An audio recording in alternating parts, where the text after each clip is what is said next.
the folks that are most ideal for TMS are people who generally not improved from one or more antidepressant medication.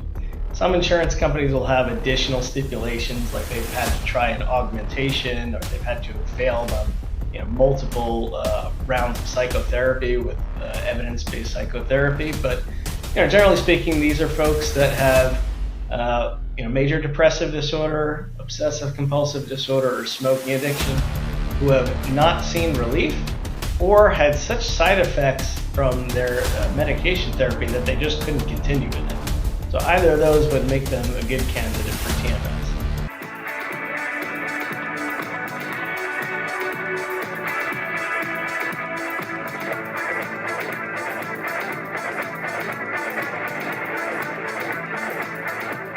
Welcome back to I Love Being Sober. I'm your host, Tim Westbrook. Today we have a truly exciting guest joining us, Ross Mitchell. He's the Vice President of Global Marketing at Brainsway. Ross is a leader in healthcare marketing, especially in mental health, where he's helping to drive awareness and access innovative treatments through Deep Transcranial Magnetic Stimulation, also known as Deep TMS, for conditions like depression, OCD, and smoking addiction. With a background that spans major healthcare companies, including Medtronic and Clorox Healthcare, and a knack for guiding impactful, patient-focused strategies, Ross is at the forefront of transformative care solutions.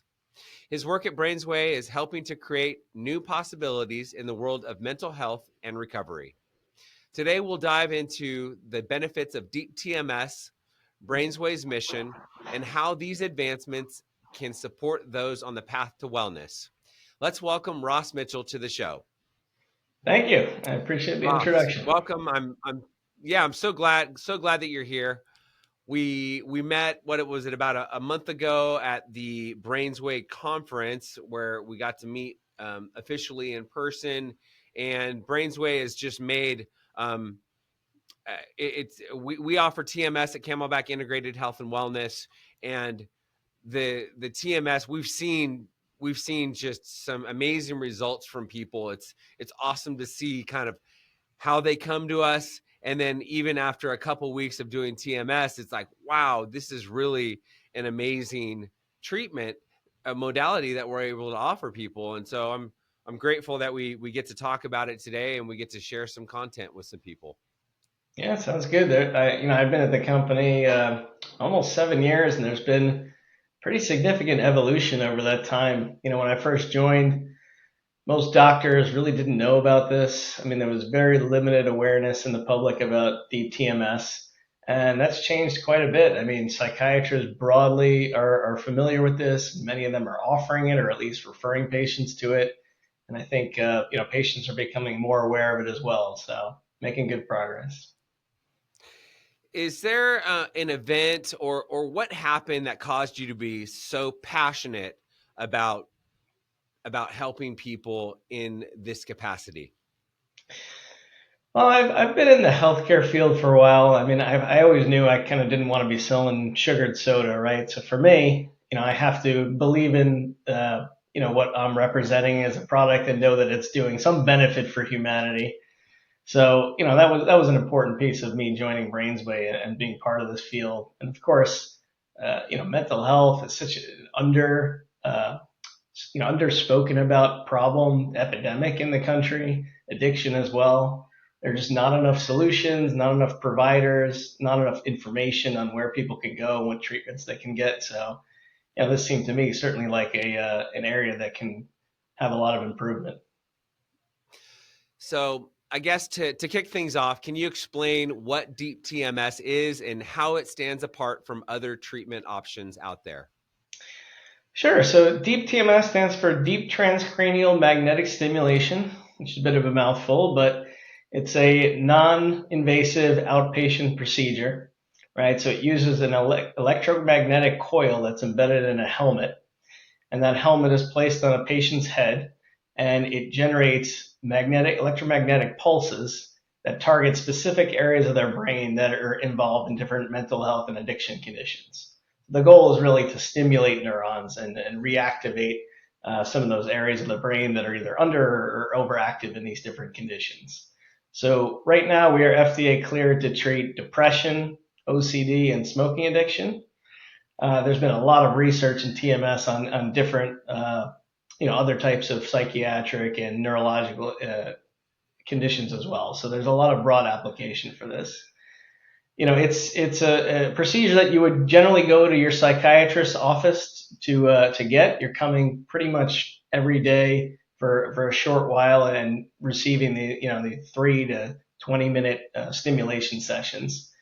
Not too much in the way of side effects, right? So it's very different from taking medication, which is one of the primary ways that people are treated for conditions like depression and OCD, where even though those can be effective for a number of people, there's many patients will suffer from side effects that are systemic that just don't exist with TMS because it's not coursing through your bloodstream. Right, so that's certainly one of the advantages that it has against medication, but it's not really considered a replacement. A lot of these conditions tend to be treated most effectively through a multimodal approach. So most of the clinics that offer TMS do so in conjunction with psychotherapy, medication management, and potentially even ketamine or other modalities. Now, right now, TMS is offered, and insurance will cover it. Will cover treatment-resistant depression, for example. So, do you see? I mean, right.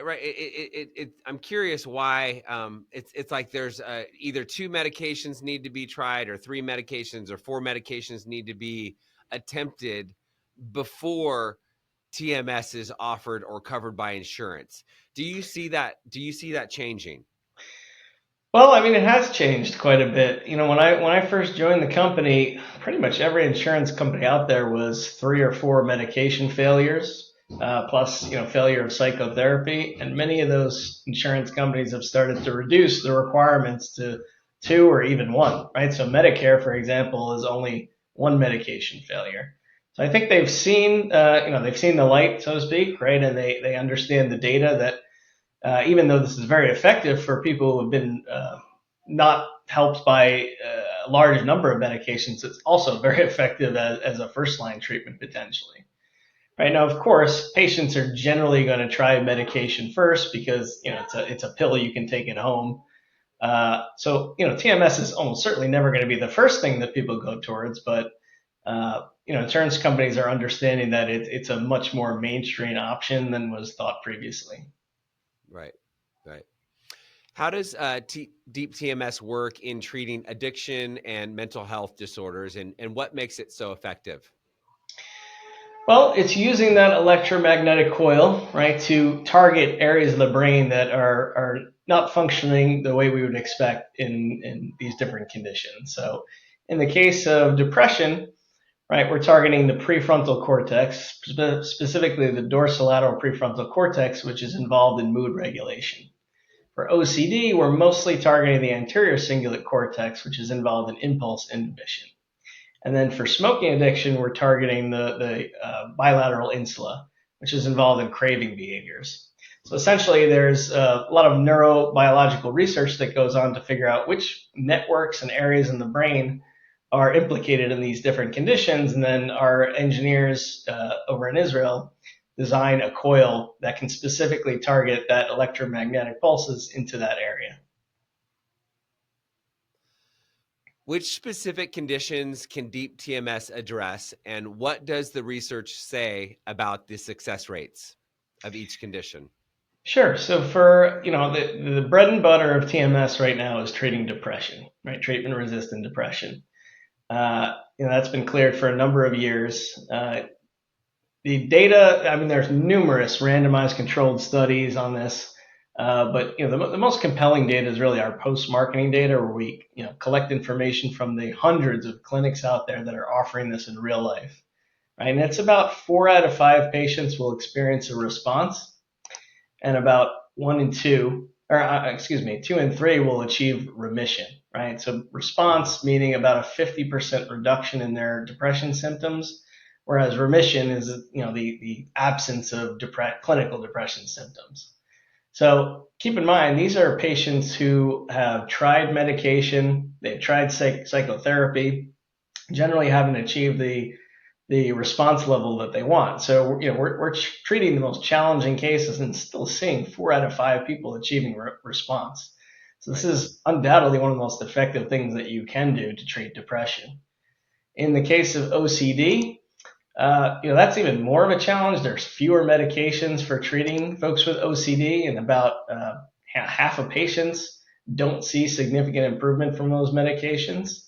But with TMS, we see that about 1 in 3 patients achieve a response, and about 1 in 2 achieve a partial response. And in fact, those benefits that they get from the treatment are quite durable, right? Lasting well beyond a year in most cases. Right. Then, And our other that indication. Oh, sorry, go ahead. I was just going to say that's been our experience as well, as we've seen phenomenal results. So Yeah, it's one thing to look at the numbers, right, on papers and clinical studies, but we talk to a lot of patients and psychiatrists and practice managers, and you get more of a personal sense of how this has impacted folks. So when we try to gather testimonials to help patients understand what this is, you really get like the emotional sense of how these folks have been through years, sometimes decades of really not being helped or supported effectively by the medical field, and now they've discovered something or been shown a new treatment that really has impacted their lives quite a bit. so who is the ideal candidate for deep TMS, and are there particular cases where it tends to be especially beneficial? So because of the insurance requirements and clinical requirements, the folks that are most ideal for TMS are people who've generally not improved from 1 or more antidepressant medication. Some insurance companies will have additional stipulations, like they've had to try an augmentation or they've had to have failed on multiple rounds of psychotherapy with evidence-based psychotherapy. But generally speaking, these are folks that have major depressive disorder, obsessive compulsive disorder, or smoking addiction, who have not seen relief or had such side effects from their medication therapy that they just couldn't continue with it. So either of those would make them a good candidate for TMS.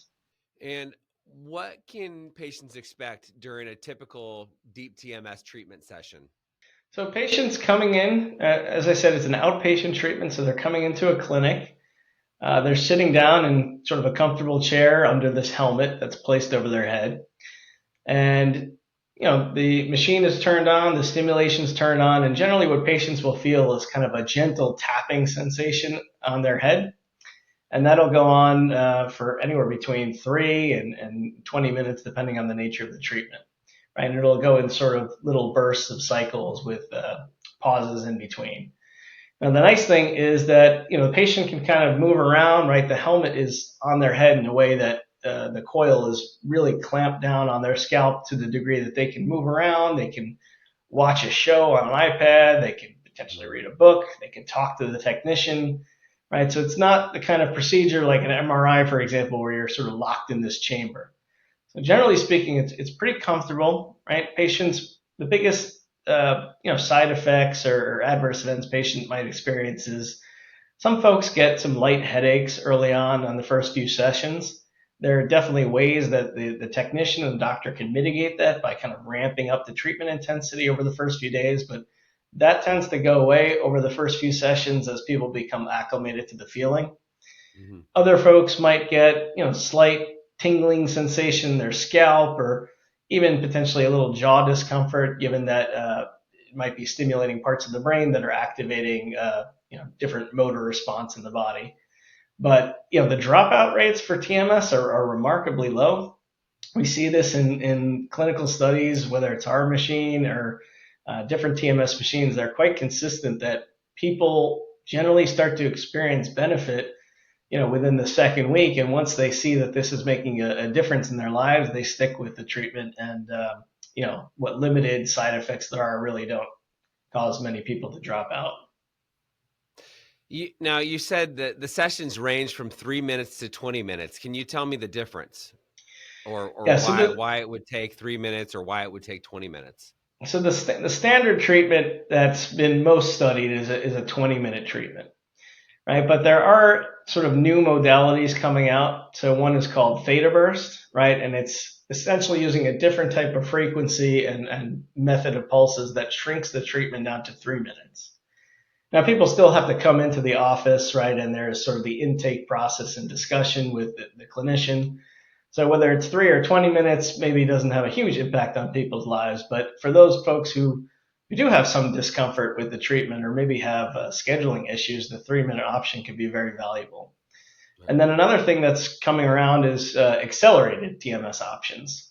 And this is still being sort of studied and reviewed in many cases by the FDA, but there are clinicians who are starting to look at, can we take these daily treatments that happen over the course of more than a month and shrink them down to a very truncated 5 day period, for example, where you might be doing multiple sessions in a day. And we've seen in some of the early research that can be a very effective treatment for folks as well. So it gives them an option that's maybe not as drawn out from a time perspective. Yeah, and one of the best practices that we learned about while at this conference in Salt Lake City was some of the providers were providing the 20-minute session followed by the theta burst. And the theta burst can be 3, 6, or 9 minutes, depending on if you do 600, 1200, or 800 bursts or whatever you call them. We've started doing that because, and we've seen some really good results from it. It's just a way to kind of double up on a session and only adding 3, 6, or 9 minutes onto the session.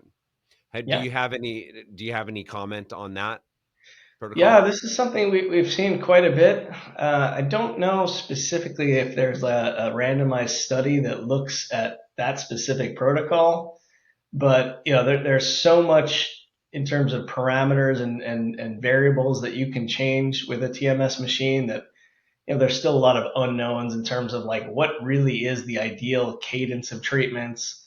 What's the ideal length? Should we space these out? Should we add, like you said, theta burst to a standard treatment? What we do know is that it seems to be the more sessions you do, people continue to improve. So even though insurance typically will only cover 36 sessions, in some cases a few more, but generally 36 sessions for depression, in our clinical studies, we've measured out far longer than that, right? And people continue to have improvement in their depression scores beyond session 36. In fact, well, I said many patients get better in those first 2 weeks. There are other folks who it takes a little bit longer and they might get better during the long-term maintenance sessions. So that's probably the one thing we do know for sure is that, it seems to be that the more the better, right? But the question of how often to do them, does it damage people's chance of remission if they skip sessions is still a little bit unknown. Yeah, and I guess the question is, can someone receive too much? Well, if that's the case, I don't think we've found the threshold yet. Okay. And I know that there are insurance companies out there that will pre-approve for 60 sessions. Most are 36 sessions. Some will pre-approve for 60 sessions. And kind of one of the things that we've done at Camelback Integrated Health and Wellness is, like I mentioned earlier, we'll do the Deep TMS session, which is 20 minutes, and then we'll add on the theta burst of 3, 6, or 9 minutes, and we won't charge for it. We won't bill insurance for it. We just add it on because, to your point, some people are late responders. We want to make sure that people see the benefit. So that's why we kind of just tack those additional theta burst sessions on free of charge, and we don't bill insurance for it either. Well, and one of the nice things about TMS is that we have an expanded clearance for what's called anxious depression. So it turns out, as you might expect, that the majority of people who have depression also suffer from anxiety. But Right. instead of having to do two totally separate treatments and bring patients in at different times with different coils and targets, it turns out that the breadth of our stimulation actually does improve people's anxiety that's comorbid with their depression. So to your point, in terms of like how do you optimize this treatment and the cadence of it, we're able to tackle really two different types of symptoms in the same treatment. So speaking of optimizing treatment, is there anything someone can do to prep for a treatment, Or even, is there anything they should do following a treatment to achieve optimal results? Uh, there's nothing necessarily prep wise. Obviously, the more people educate themselves on this, the better, so they know what to expect. So, our best clinics bring people in generally for consultations where they'll explain how the procedure is going to work, make sure that they're clinically eligible, don't have any contraindications. They'll usually show them the machine, right? Maybe they put their hand under the helmet so they can kind of feel what a pulse is going to feel like. Mm-hmm.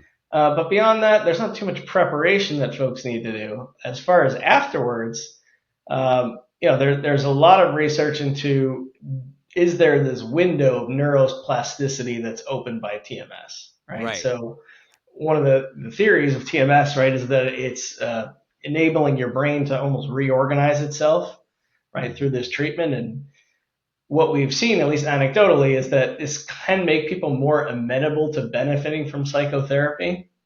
So what I've heard a lot from OCD patients is that the gold standard for them is called exposure and response prevention, which is a therapy that's done by in a therapist's office where they're exposed to their obsession, but in a sense prevented from doing the compulsion that soothes their obsession. So you're almost like trying to desensitize them to the feelings and thoughts that they have. And obviously this is a very difficult treatment for OCD patients to get through, right? It would be like somebody with a fear of heights taking them to the top of a mountain, right? They're going to be Right. very anxious and nervous. But what people say is that when they do TMS for OCD, it sort of puts them in a state where they can tolerate this exposure and response prevention therapy better. So that's kind of a big piece of research right now. Is there this window of neuroplasticity where we should be layering on some sort of psychotherapy element, whether it's live in person through telemedicine or even on like an app right after you do the simulation? Yeah, and I mean, on that note, I mean, okay, so the TMS is essentially helping to reprogram your neurons, or your brain becomes plastic, and Yeah. it's similar to ketamine in that way, where your brain becomes plastic. So I mean, my like what I've been told or what I've learned is stay away from toxic conversations. So, yes, seeing a therapist, doing things that are positive, surrounding yourself with positive people is a good thing to do. Watching constant negative news or things that are going to fill your brain with toxicity is probably not the best thing to do when your brain is plastic. Yeah, and I think you could probably argue that that's true for everybody, right? Power of positive thinking and establishing relationships with family and friends. I mean, these are all things that can help TMS be more effective and have a longer durability. To get a free copy of the 12-step guide that I created for you, click on the link in the description below.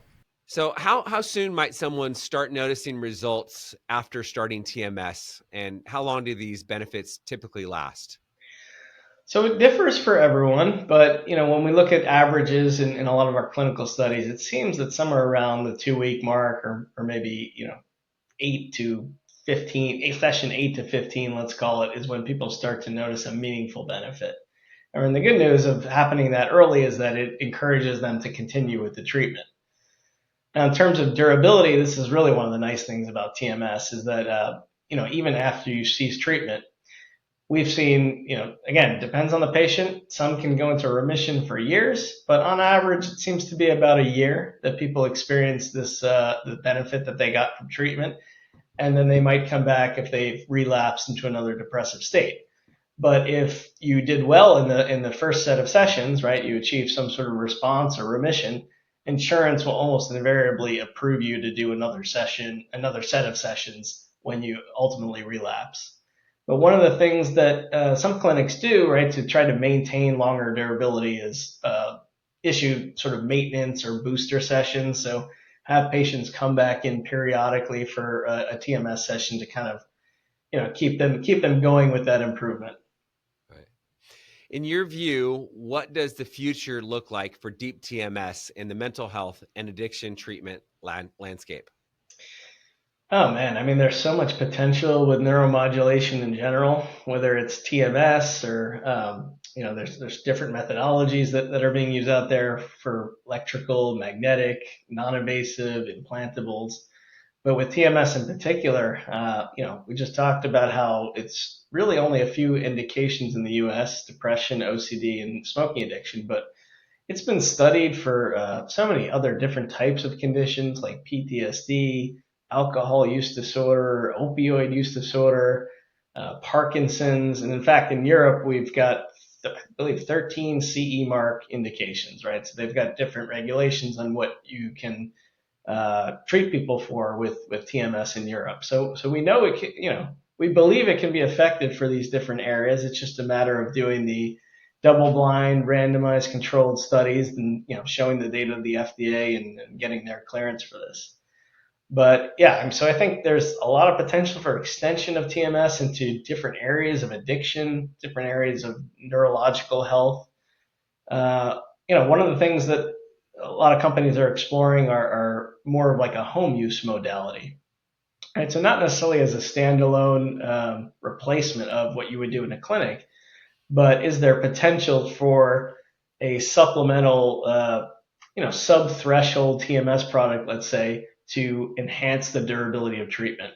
So similar to what we were just talking about in terms of people coming in for booster sessions, could you put them through the course of treatment and then send them home with kind of an at-home TMS regimen that keeps them at that level of response or remission for much longer?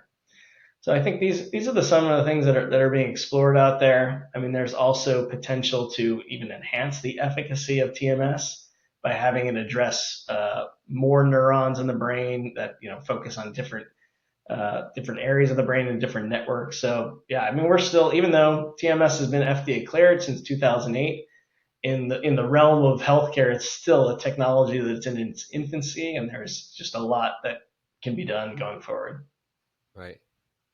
So tell me about Brainsway.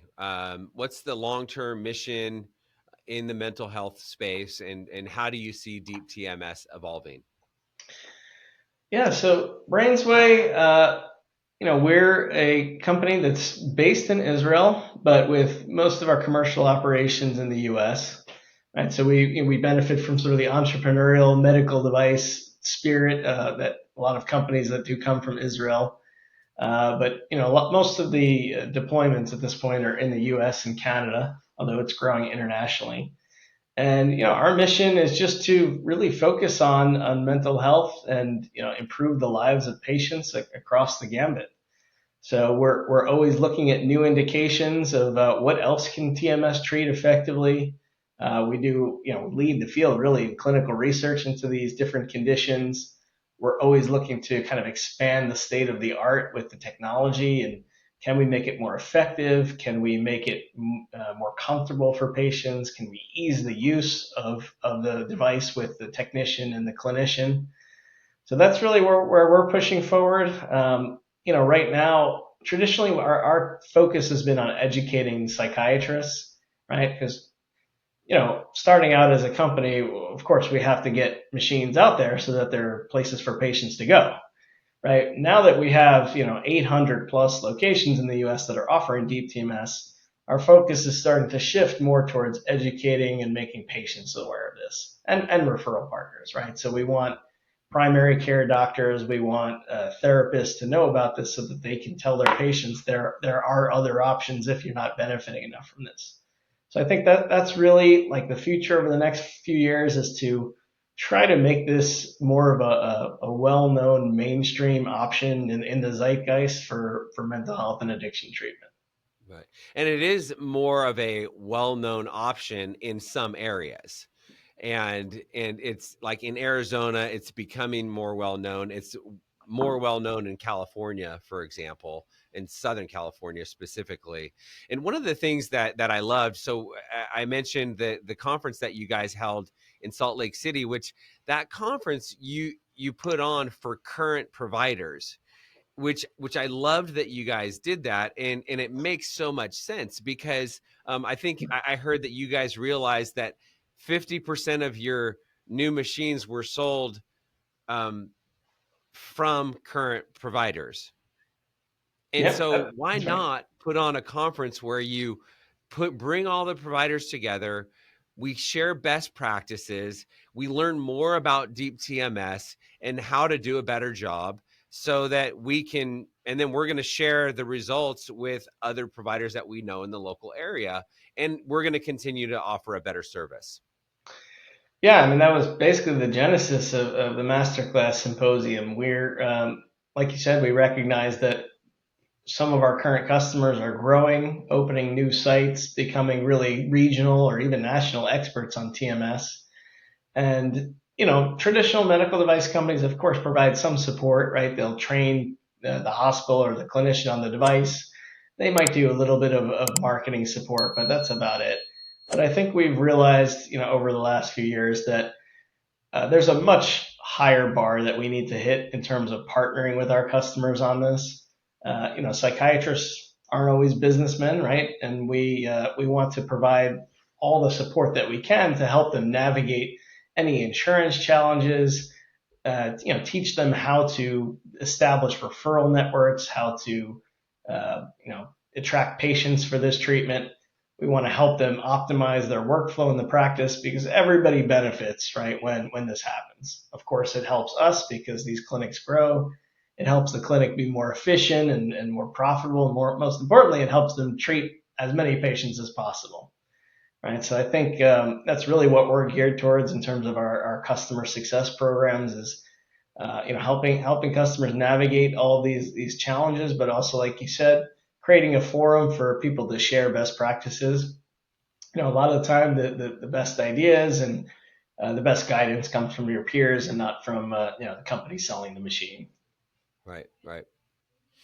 Is there a question I should have asked you, or something that you think we should talk about on this podcast? Yeah, there's a lot of misinformation out there about TMS, right? With any new technology or treatment, sort of the rumor mill spreads, and so there's a lot of different pieces of misinformation that we try to combat, not only from a buyer perspective in terms of clinicians, but from patients' perspective. So one of those is around safety, right? Now, people often will equate this with electroconvulsive therapy, right? ECT. And when people think of ECT, which they usually call electroshock therapy, they're thinking of Jack Nicholson and One Flew Over the Cuckoo's Nest, and they have a very barbaric view of this. Now, ECT definitely has some side effects, right? It requires anesthesia. In some cases, there is short-term memory loss, but it is definitely a effective treatment that is still done, pretty consistently in hospitals and clinics throughout the country. Now, TMS is you would say a more modern form of that doesn't really have that. We're not inducing a seizure, so you don't need anesthesia. It doesn't have those memory loss side effects. But because patients that haven't educated themselves on TMS kind of equate these as both neurostimulation techniques, sometimes they can ascribe those kind of side effects and the scariness of the procedure to TMS. And I think it's important for them to know that your risk of seizure with TMS is lower than if you were taking antidepressants.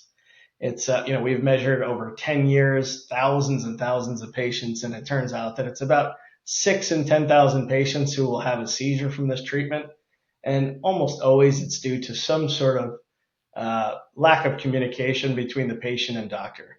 So one of the important parts of the procedure is the mapping, where we're determining what's the intensity that we need to run the stimulation at for your specific brain parameters to generate that response. And it's different for everyone.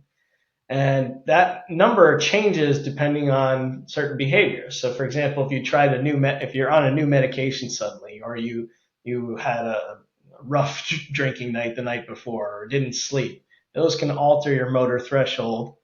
So typically when there's a seizure, it's because the patient hasn't communicated that something changed in their routine that makes it so that the clinician should do a remapping and reassess the threshold. But beyond those kind of lack of communication or misuse issues, this is as safe as it comes. And I hope that patients learn over time that despite the unfamiliarity of using a medical device to treat depression, OCD, and other conditions, that this is an extremely safe, patient-friendly option. And that's been our experience as well. So I'm loving TMS. Our patients are loving TMS. Our team, our office staff, we do everything we can to promote TMS. We have an outpatient treatment center here at Camelback Recovery, and then we have Camelback Integrated Health and Wellness, and they're right next door to each other. And we do our best to get people that are in our outpatient program to also participate in TMS. And then we have people that are not in our outpatient treatment program that are participating in the TMS. It's getting more and more popular. We're actually buying another machine, so we're really happy with the results. And at the end of the day, the reason we're here is to help people. So we've seen this. We've seen TMS to be very beneficial, and I'm excited to see where it ends up going over the next 5 to 10 years. Yeah, definitely. And there's another sort of chain of innovation going on in terms of ketamine and psilocybin. And what we've seen is that these things can go together in many ways, right?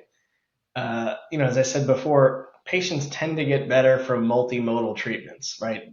Being in psychotherapy, addressing like the root of some of their issues, being on medication to give kind of sort of that chemical element, or ketamine for that matter, to have very short acting, rapid response to any suicidal ideation. Whereas Deep TMS works from that electromagnetic standpoint, stimulating neurons, but also has that long durability.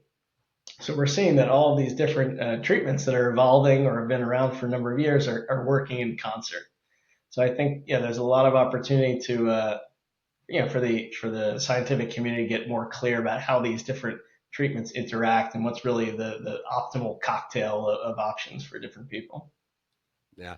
And I mean, speaking of ketamine, for example, we offer ketamine assisted therapy here at Camelback Integrated Health and Wellness. And there's a protocol where we will do TMS, we'll go back and forth, TMS, ketamine, TMS, ketamine. And I mean, we're seeing some really good results from it. So I think, to your point, using those together is a good protocol.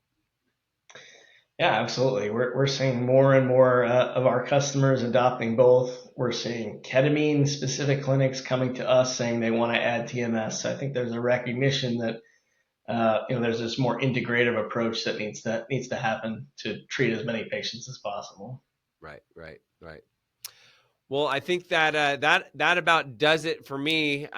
So Ross, thank you so much for sharing your insights and breaking down how Deep TMS is transforming mental health and addiction recovery. It's incredible to hear about the advancements and how this technology is creating real, tangible impacts for those on their wellness journey. Yeah, I appreciate you having me. For anyone out there interested in learning more or considering Deep TMS, I encourage you to reach out and explore this innovative approach to recovery. And Ross, do you want to tell people how they can learn more about Brainsway, or how they can find a clinic, or tell me, or how they can connect with you if they have any questions? Sure. So the main place that you want to go is www.brainsway.com. So that's brain s way. And we have a substantial library of content, whether it's webinars that will kind of teach you how the product works, or the clinical studies, testimonials. We run a mental health education blog that covers topics, across the gamut. So yeah, that's probably the best place to go. And as you mentioned, for folks who are looking for a location where they could get this treatment, on our website, we have a find a provider locator where you could type in your city, zip code, where you are, and it'll basically list out who are the different clinics out there that offer this treatment, which coils do they have, right? Do they treat depression only, or do they also have the options for OCD and smoking addiction? So that's probably the best place to go if you're seeking treatment. And if you just have general questions or specific questions about anything related to the machine, efficacy, safety, you can always feel free to fill out the contact form on our website, or even email us at deeptms@brainsway.com. And whether that's answered by our team or by our medical affairs team, we're always happy to help clear up any confusion that folks have. Awesome. Thanks, Ross. And that brings us to the end of our episode. Thanks, everyone, for tuning in to I Love Being Sober. Until next time, keep pushing forward on your journey to fulfilling a happy, healthy, and sober life. Thank you. If you got value from this video, if you heard what you needed to hear, be sure to like it. Comment if you've got a question or you have something to say. Subscribe to the channel. Camelback Recovery provides treatment services for people struggling with mental health, mental illness, addiction, alcoholism, whatever it may be. So if you or a loved one is struggling and you need some guidance and you need some direction, reach out to us. Our contact information is down below, or you can go to our website, camelbackrecovery.com, whether it be detox, inpatient treatment, outpatient treatment, sober living, recovery coaching, sober companion services, whatever it may be. Like I said, we can either help you or make sure that you get sent in the right direction. We help people all over the country, all over the world for that matter. I'll see you on the next video.